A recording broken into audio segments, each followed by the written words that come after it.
Hello दोस्तों।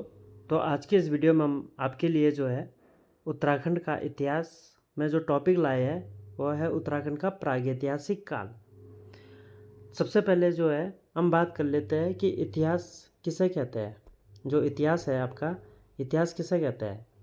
तो इतिहास होता है कि जो बीती हुई घटनाएं होती है उसे सिंपल सी भाषा में हम इतिहास कहते हैं। यानी अतीत या बीती हुई घटनाओं का जो क्रमबद्ध अध्ययन है वो क्या कहलाता है? इतिहास कहलाता है।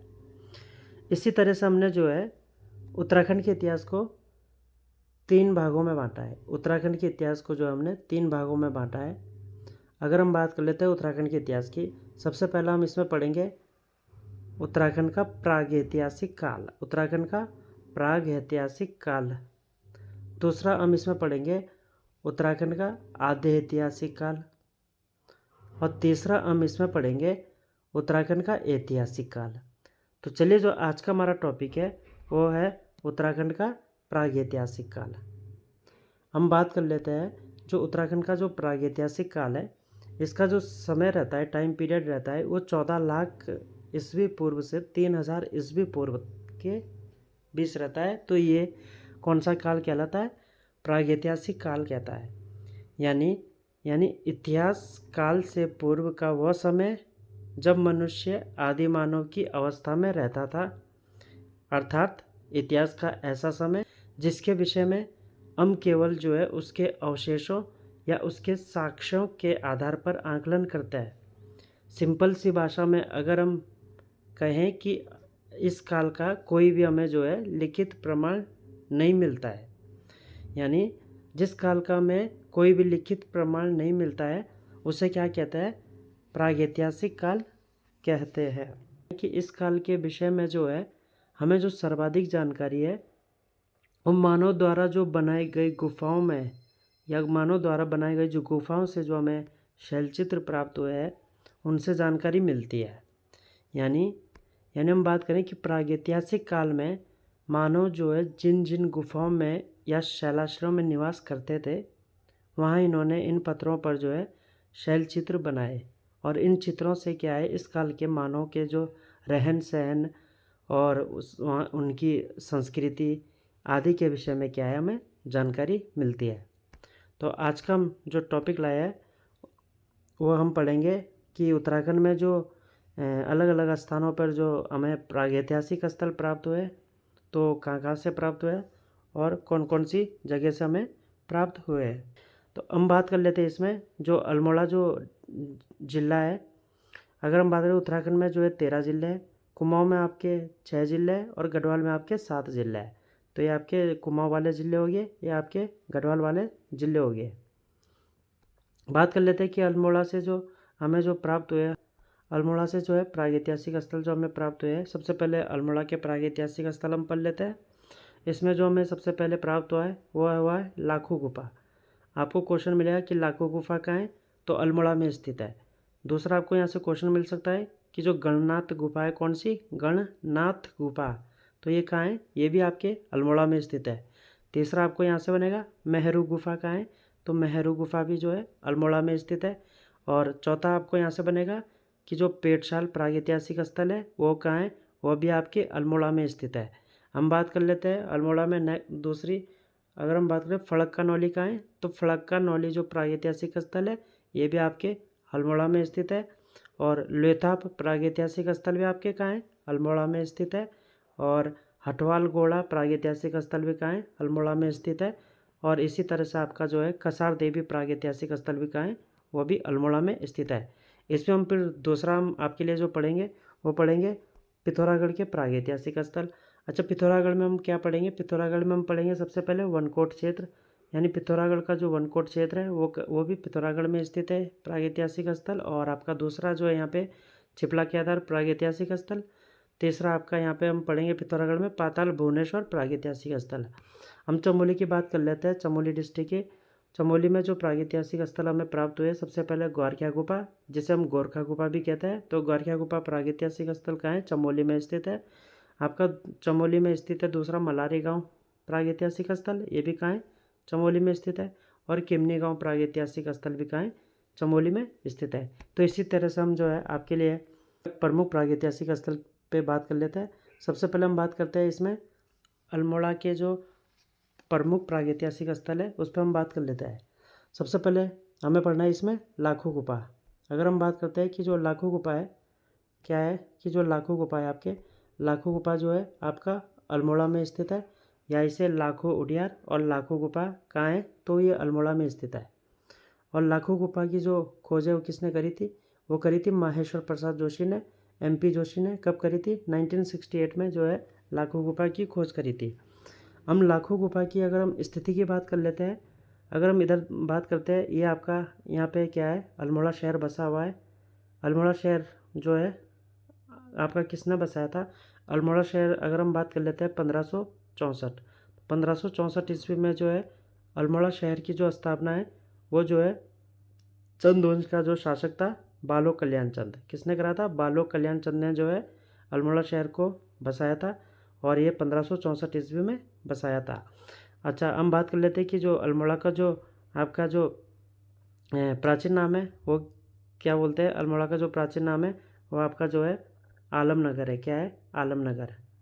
आलमनगर जो है अल्मोड़ा का उपनाम है या प्राचीन नाम है। ठीक है, अब हम बात कर लेते हैं, ये आपका अल्मोड़ा शहर हो गया, और इधर आपका कौन सी नदी है, इधर आपकी सुयाल नदी है।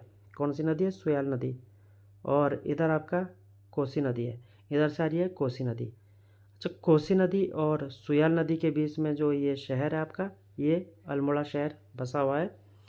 और इसी सुयाल नदी के तट पे यहाँ पे जो है एक अल्मोड़ा की जगह है जिसे हम क्या कहते हैं, जिसे हम कहते हैं बाड़ी छेना या दलबैंड। तो बाड़ी छेना या दलबैंड एक जगह है, कौन सी, बाड़ी छेना या दलबैंड। तो बाड़ी छेना या दलबैंड जगह पर जो है यहाँ पे आपका लाखों गुफा स्थित है। अल्मोड़ा शहर के अंतर्गत यहाँ पे जो है लाखों गुफा स्थित है, जिसकी खोज किसने करी, MP जोशी ने करी, माहेश्वर प्रसाद जोशी ने करी। हम बात कर लेते हैं जो सुयाल नदी है, सुयाल नदी का जो प्राचीन नाम है वो शालमली नदी है। क्या है, शालमली नदी है। और कोसी नदी का जो प्राचीन नाम है वो क्या है, कोसिला है। कोसी नदी का जो प्राचीन नाम है वो कोसिला नदी है। कौन सी नदी है, कोसिला नदी है। ठीक है, अब हम बात कर लेते हैं लाखों गुफा से जो आपके जो इम्पोर्टेंट क्वेश्चन बनते हैं। सबसे पहले खोजकर्ता तो आपको पता है MP जोशी है, और कब, 1968 में जो है लाखों गुफा की खोज करी थी। इस लाखों गुफा को जो है हम जो है उत्तराखंड में चित्रों का संग्रहालय कहते हैं। चित्रों का संग्रहालय क्यों कहते हैं, इस पर भी हम बात कर लेते हैं कि जो चित्रों का संग्रहालय वो क्यों कहते हैं। यहाँ पे इस गुफा से जो है लगभग हमें जो है 500 से अधिक चित्र जो है प्राप्त हुए हैं, और इसीलिए जो है इसे उत्तराखंड में चित्रों का संग्रहालय कहा जाता है। क्वेश्चन आपके लिए यहाँ से इस तरह से बन सकता है कि उत्तराखंड में जो है चित्रों का संग्रहालय है वो किस प्रागैतिहासिक स्थल को कहते हैं, तो वो कहते हैं लाखों गुफा को या लाखों उडियार को। अच्छा, फिर नेक्स्ट क्वेश्चन यहाँ से जो आपके लिए बन सकता है वो बन सकता है कि उत्तराखंड में जो है कौन सी गुफा जो है मध्य प्रदेश की भीमबेटका गुफा के समान है। जो भीमबेटका की गुफा है वो कहाँ है, आपके मध्य प्रदेश में स्थित है। तो उत्तराखंड की जो गुफा है वो ऐसी कौन सी गुफा है जो भीमबेटका की गुफाओं के समान है, तो आपके लाखों गुफा है, और ये मध्य प्रदेश के खजुराहो में पड़ता है। ये जो भीमबेटका गुफा है, तो ये जो है जो जैसे उत्तराखंड की गुफा है लाखों गुफा, ये जो है भीमबेटका गुफा के समान है। अगला क्वेश्चन आपके लिए बन सकता है कि जो लाखों गुफा है इसका आकार कैसा है, तो इसका आकार जो है नागफनी आकार का है। यानी जो लाखों गुफा है वो नागफनी आकार की गुफा है, यानी नाग का जो फन होता है इस तरह से, तो वो क्या है, लाखों गुफा है। तो लाखों गुफा का आकार कैसा है, नागफनी है। अगर हम बात कर लेते हैं, अगला क्वेश्चन आपके लिए बन सकता है यहाँ से कि जो लाखों गुफा है आपका, लाखों गुफा में जो है मनुष्य को क्या है, नृत्य करते हुए दिखाया गया है।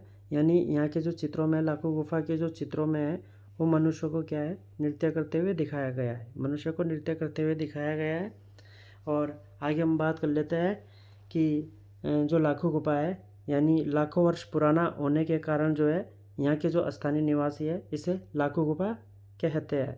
ठीक है, तो लाखों गुफा क्यों कहते हैं, क्योंकि लाखों वर्ष पुराना है। स्थानीय निवासियों का मानना है कि ये क्या है, लाखों वर्ष पुराना है, इसी कारण इसे जो है लाखों गुफा कहते हैं। ठीक है, अगला हम बात करते हैं फड़क्का नौली। फड़क्का नौली प्रागैतिहासिक स्थल आपका, ये भी अल्मोड़ा में स्थित है। फड़क्का नौली प्रागैतिहासिक स्थल जिसकी खोज 1985 में किसने करी? यशोधर मठपाल के द्वारा की गई थी। अच्छा, फड़क्का नौली प्रागैतिहासिक स्थल से आपको जो क्वेश्चन देखने को मिलेगा वो मिलेगा कि किस गुफा से या किस प्रागैतिहासिक स्थल से जो है मनुष्य को समूह में नृत्य करते हुए दिखाया गया। मनुष्य को समूह में नृत्य करते हुए दिखाया गया है या टोलियों में नृत्य करते हुए दिखाया गया है, तो कौन सी गुफा से है? फड़क्का नौली प्रागैतिहासिक स्थल से जो है मनुष्य को क्या है?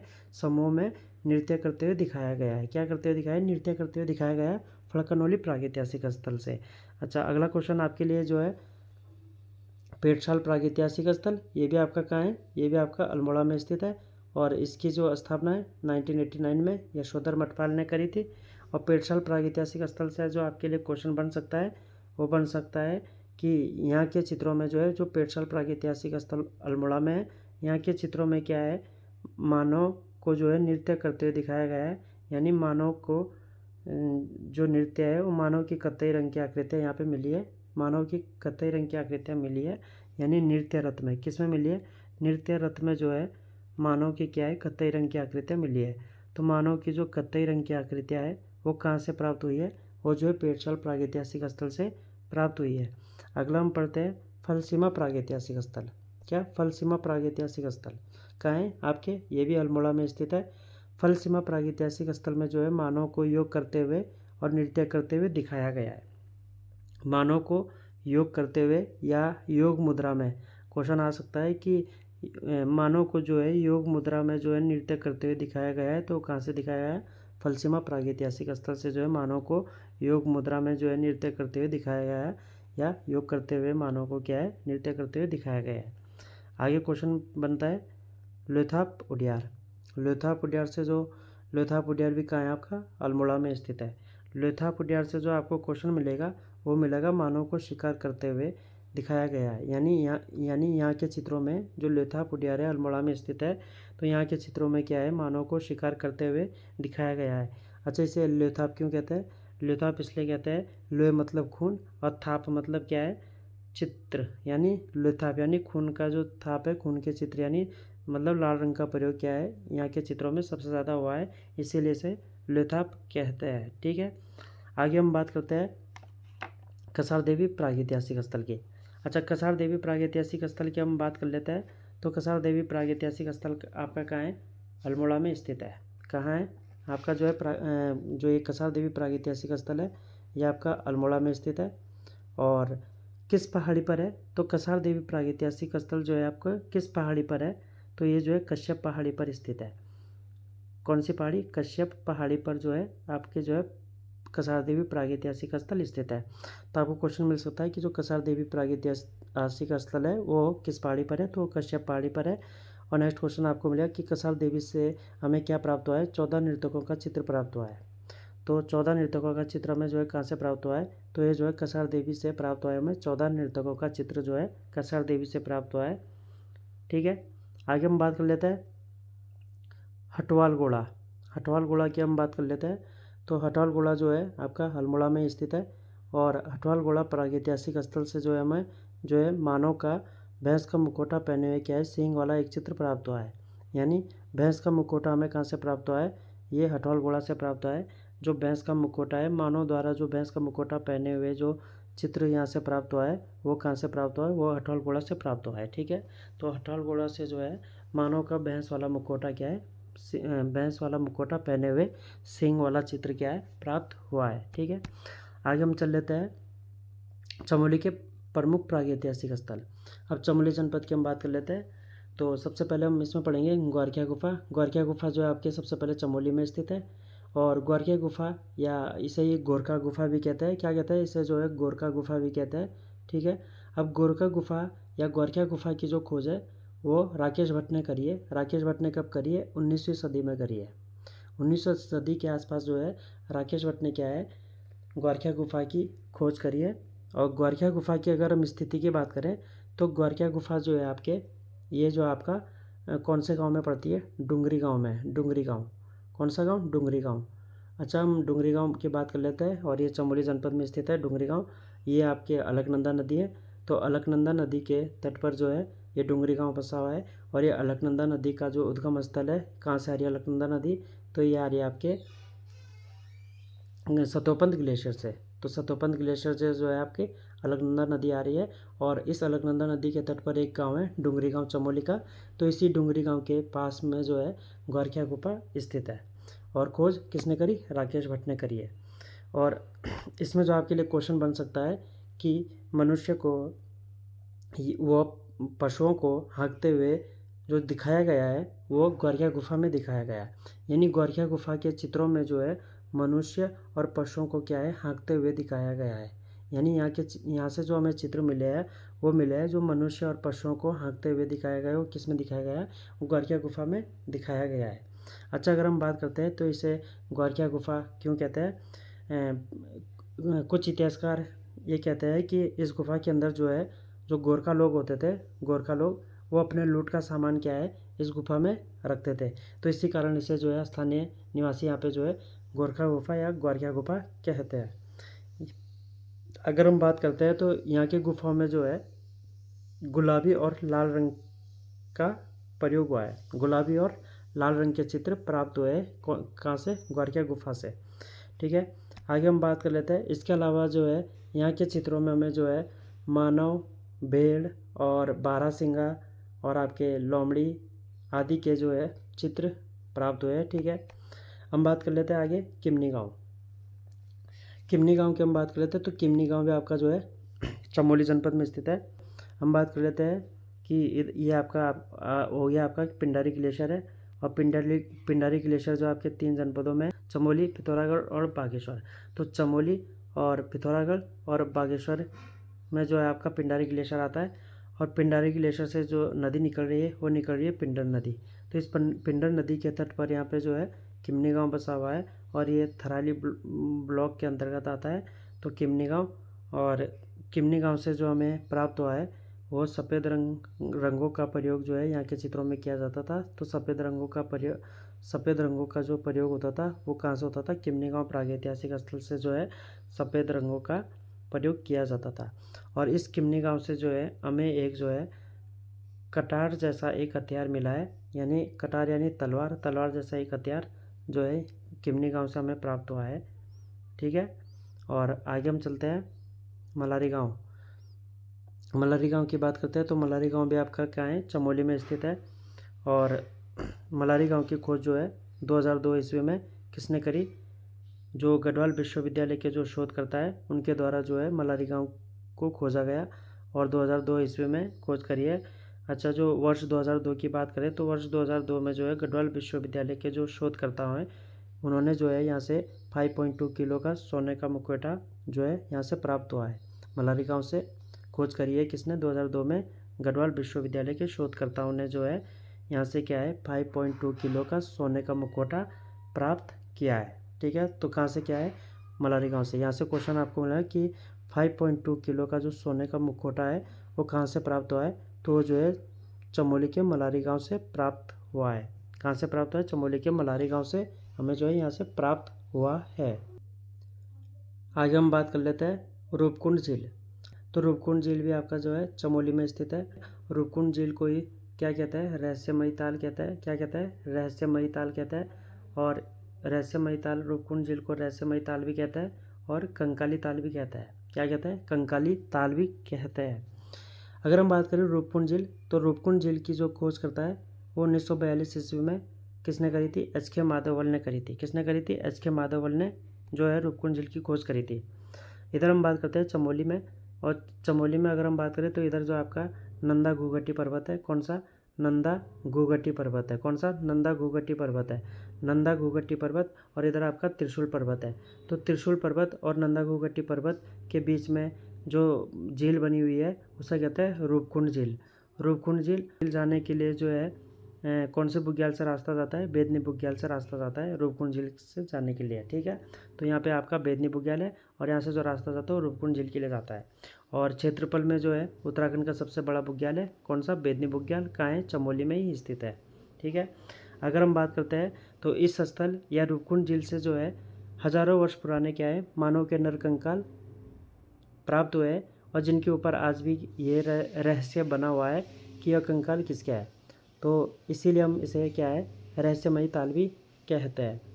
और कुछ इतिहासकार का मानना है कि ये कंकाल जो है प्राचीन काल के जो शासक थे राजा यशोधवल और उनकी जो पत्नी है बलपा, तो राजा यशोधवल और बलपा और इनके जो 1000 सैनिक है वो क्या है, ग्लेशियर टूटने से जो है यहाँ पे दब चुके थे रूपकुंड झील में, और इसी कारण क्या है, इसे जो है कंकाली ताल भी कहते हैं। और आगे हम चलते हैं पिथौरागढ़ के प्रमुख प्रागैतिहासिक स्थल। पिथौरागढ़ से जो हमें प्रमुख प्रागैतिहासिक स्थल प्राप्त हुए वो हुए, सबसे पहले बात कर लेते हैं वनकोट क्षेत्र। वनकोट क्षेत्र जो है आपका पिथौरागढ़ में स्थित है, और इस वनकोट क्षेत्र से जो है हमें जो है 8 मानव की ताम्राकृतियाँ प्राप्त हुई है। और ये वनकोट क्षेत्र जो है आपका पिथौरागढ़ का जो गंगोली हाट ब्लॉक है, कौन सा, गंगोली हाट ब्लॉक, तो गंगोली हाट ब्लॉक से जो है हमें जो है क्या है, पिथौरागढ़ के वनकोट क्षेत्र से 8 मानव की ताम्राकृतियाँ प्राप्त हुई है। 8 मानव की ताम्राकृतियाँ प्राप्त हुई है। यहाँ से आपके लिए क्वेश्चन बन सकता है कि 8 मानव की जो ताम्र आकृतियाँ है वो कहाँ से प्राप्त हुई है, तो वो पिथौरागढ़ के वनकोट क्षेत्र से प्राप्त हुई है। इसके अलावा जो है पिथौरागढ़ में आपके जो है पाताल भुवनेश्वर गुफा है, कौन सी, पाताल भुवनेश्वर गुफा है। और पाताल भुवनेश्वर गुफा या पाताल भुवनेश्वर प्रागैतिहासिक स्थल हमें जो है पिथौरागढ़ में मिलता है। और इसके जो खोज करता है पाताल भुवनेश्वर गुफा, इसके जो है ऋषि ऋतुपर्णा के द्वारा की गई, यानी इस गुफा की खोज जो है त्रेता युग में जो है ऋषि ऋतुपर्णा के द्वारा की जाती है, जिसे कुछ इतिहासकार जो है इस ऋषि ऋतुपर्णा को सूर्यवंशी शासक मानते हैं। कुछ इतिहासकार इसे क्या है, सूर्यवंशी शासक कहते हैं। हम बात करते हैं कि इस गुफा में जो है हंस नामक पक्षी के चित्र देखने को मिलते हैं। तो यहाँ से आपके लिए जो क्वेश्चन बनेगा वो बनेगा कि हंस नामक जो पक्षी के चित्र है वो किस गुफा में देखने को मिलेगा, तो पाताल भुवनेश्वर गुफा। तो पाताल भुवनेश्वर गुफा से जो है हंस नामक पक्षी के चित्र देखने को मिलते हैं। इस गुफा की जो खासियत है, इस गुफा की खासियत कहा जाता है कि इस गुफा के अंदर जो है एक पत्थर का शिवलिंग है, एक पत्थर का शिवलिंग बना हुआ है जिसकी ऊंचाई निरंतर बढ़ रही है। तो इतिहासकार की ऐसी मान्यता है कि जब यह पत्थर क्या है, जो ये पत्थर का शिवलिंग है, इस गुफा की छत को जिस दिन छू लेगा तो संपूर्ण विश्व का क्या है, अंत हो जाएगा। तो ऐसा कुछ इतिहासकार इस गुफा के बारे में कहते हैं। आगे हम चलते हैं छिपला केदार गुफा। तो छिपला केदार गुफा भी या छिपला केदार प्रागैतिहासिक स्थल भी आपका जो है कहाँ है, पिथौरागढ़ में स्थित है। और आगे आपका यहीं पे आता है दूसरा कपिलेश्वर गुफा। कपिलेश्वर गुफा, कौन सी गुफा, कपिलेश्वर गुफा। तो कपिलेश्वर गुफा भी कहाँ है, ये भी आपके पिथौरागढ़ में स्थित है। कहाँ है, पिथौरागढ़ में स्थित है। कपिलेश्वर गुफा भी जो है आपके पिथौरागढ़ में स्थित है। आगे हम चलते हैं, आगे पढ़ते हैं उत्तरकाशी के प्रमुख प्रागैतिहासिक स्थल। अब बात कर लेते हैं उत्तरकाशी के प्रमुख प्रागैतिहासिक स्थल की। सबसे पहले हम इसमें पढ़ते हैं पुरोला शहर। पुरोला शहर प्रागैतिहासिक स्थल कहाँ है, ये आपका उत्तरकाशी में स्थित है। अच्छा, पुरोला शहर से जो हमें क्या प्राप्त हुआ है, सबसे पहले हम पुरोला शहर की बात कर लेते हैं। ये आपकी कमलघाट नदी है, कौन सी नदी है, कमलघाट नदी है, कमलघाट नदी है। और इधर से आपकी आ रही है यमुना नदी, कौन सी नदी, यमुना नदी, तो यमुना नदी, ठीक है। और इस कमलघाट नदी के तट पे है आपका पुरोला शहर, कौन सा शहर, पुरोला शहर। कमलघाट नदी और यमुना नदी का जो संगम होता है ये होता है आपका ये कहाँ होता है, आपका नौगांव के आसपास होता है। कहाँ होता है, नौगांव के आसपास होता है। और कमलघाट नदी के तट पे है आपका पुरोला शहर। तो इस पुरोला शहर से हमें क्या प्राप्त हुआ है, इस पुरोला शहर से जो हमें जो है सोने की ईंटें प्राप्त हुई है, और मृदभांड भी यहाँ से मिले हैं, और कुछ पाषाणकालीन उपकरण भी यहाँ से मिले हैं पुरोला शहर से, ठीक है। हम बात कर लेते हैं यहाँ पे कमलघाट नदी में, यहाँ पे एक जो है रामासराय स्थान है या रामासराय जगह है जो चावल उत्पादन के लिए प्रसिद्ध है, अधिक होता है। तो इसीलिए कमलघाट घाटी को जो है उत्तराखंड का मिनी बंगाल भी कहते हैं। उत्तराखंड का मिनी बंगाल इसलिए कहता है क्योंकि जब कोलकाता में क्या है, ज़्यादा चावल होता है, इसीलिए क्या है उत्तराखंड का जो मिनी बंगाल है वो भी किसे कहता है, पश्चिम बंगाल में क्या है, चावल ज़्यादा होता है। तो इसी कारण उत्तराखंड का जो मिनी बंगाल है वो किसे कहता है, कमलघाट घाटी को कहता है। किसे कहता है, कमलघाट घाटी को कहता है। तो ये आपके कमलघाट नदी है। तो इस कमलघाट घाटी को क्या कहते हैं, उत्तराखंड का मिनी बंगाल कहता है। तो आपके लिए क्वेश्चन यहाँ से पूछा है कि उत्तराखंड का मिनी बंगाल किसे कहता है, तो उत्तराखंड का मिनी बंगाल जो है कमलघाट घाटी को कहते हैं, ठीक है। आगे हम चलते हैं उत्तरकाशी के जो अगला जो प्रागैतिहासिक स्थल है वो है आपका हुडोली या हुडली। तो हुडोली या हुडली कहाँ है? उत्तरकाशी में है। और ये जो हुडली या हुडोली है, अगर हम बात कर रहे हैं तो इधर आपका पुरोला था, और इस पुरोला से थोड़ा आगे जो यहाँ पे आपका कमलघाट नदी के तट पे यहाँ पे हुडली है। क्या है? हुडली है। तो यहाँ पे जो हुडली है वो किस नदी के तट पे है? तो कमलघाट नदी के ही तट पे है। तो हुडली से हमें क्या प्राप्त हुआ है? नीले रंग के शैल चित्र प्राप्त हुए। यहाँ से क्वेश्चन आपको इस तरह से मिलेगा कि नीले रंग के जो शैल चित्र है वो किस प्रागैतिहासिक स्थल से प्राप्त हुए? तो हुडली या हुडोली से जो है हमें नीले रंग के शैल चित्र प्राप्त हुए हैं। अब हम बात करते हैं थापली। अगला जो स्थल है वो है आपका थापली। थापली जो है आपका उत्तरकाशी में पड़ता है, और इधर आपके थापली से जो है काले रंग के शैल चित्र प्राप्त हुए। किस रंग के? काले रंग के शैल चित्र। तो काले रंग के शैल चित्र जो हमें कहाँ से प्राप्त हुए? थापली प्रागैतिहासिक स्थल से हमें जो है काले रंग के शैल चित्र प्राप्त हुए। आगे हम बात कर लेते हैं लाखा मंडल की। लाखा मंडल की हम बात करते हैं।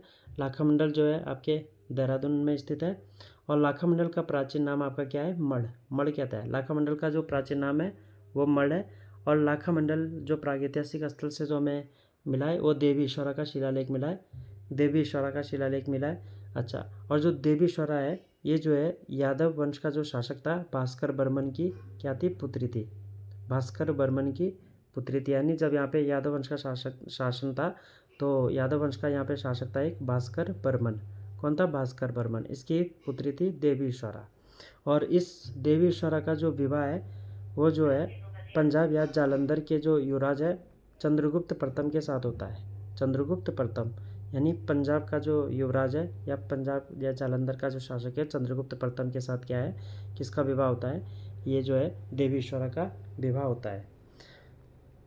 आगे हम बात कर लेते हैं लाखा मंडल के बारे में।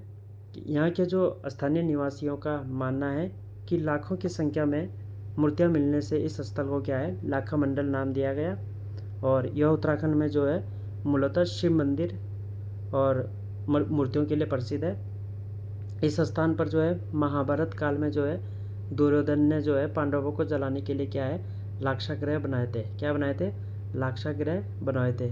किसने? दुर्योधन ने पांडवों को जलाने के लिए जो है इस स्थान में क्या है? लाक्षागृह बनाए थे। और देवी ईश्वरा ने अपने लाखामंडल शिलालेख में लिखा है कि इस समय जो है इस यमुना नदी घाटी में क्या है? कभी यादव वंश का शासन हुआ करता था। जो यादव वंश है वो भगवान कृष्ण के वंशज माने जाते हैं। जो यादव वंश है वो किसके वंशज माने जाते हैं? भगवान कृष्ण के वंशज माने जाते हैं।